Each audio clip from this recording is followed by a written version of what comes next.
Ya baik, perkenalkan nama saya Milanti Lepombulan dari Prodi PAK kelas A. Nah, di sini saya akan menjelaskan mengenai bagaimana materi tentang belajar. Nah, pengertian belajar merupakan berusaha memperoleh kepandaian atau ilmu. Nah, di sini saya akan memberikan sebuah contoh mengenai belajar.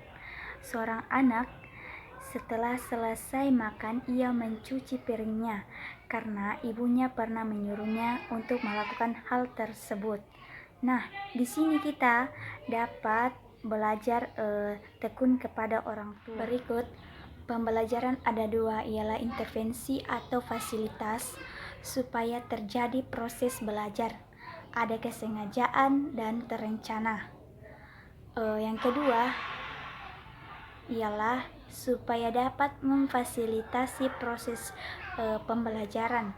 Perlu paham dulu apa itu belajar. Nah, belajar ialah aktivitas ke arah perubahan tingkah laku melalui interaksi aktif individu terhadap lingkungan atau biasa disebut dengan pengalaman. Ciri dari belajar yang pertama dari segi proses, adanya aktivitas mental, fisik, dan emosional.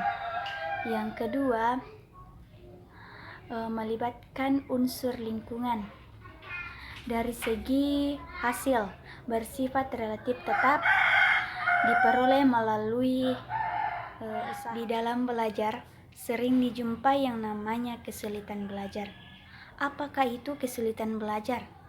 Nah, kesulitan belajar itu ialah suatu kondisi yang ditandai oleh adanya hambatan-hambatan di dalam mencapai tujuan belajar, baik yang disadari, yang tidak disadari, bersifat fisiologis, psikologis maupun sosiologis. Terbelakangi terjadinya kesulitan belajar, terlampau berat beban belajar, sering pindah sekolah, kelemahan dalam lingkungan keluarga, terlampau dalam segala kegiatan di luar kelas. Penanganan kesulitan belajar.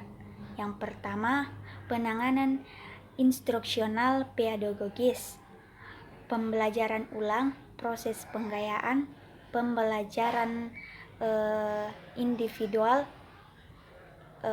dan penyediaan pembelajaran pilihan. Nah, sekian yang saya dapat jelaskan. Terima kasih. Salam sehat. Tuhan Yesus memberkati kita.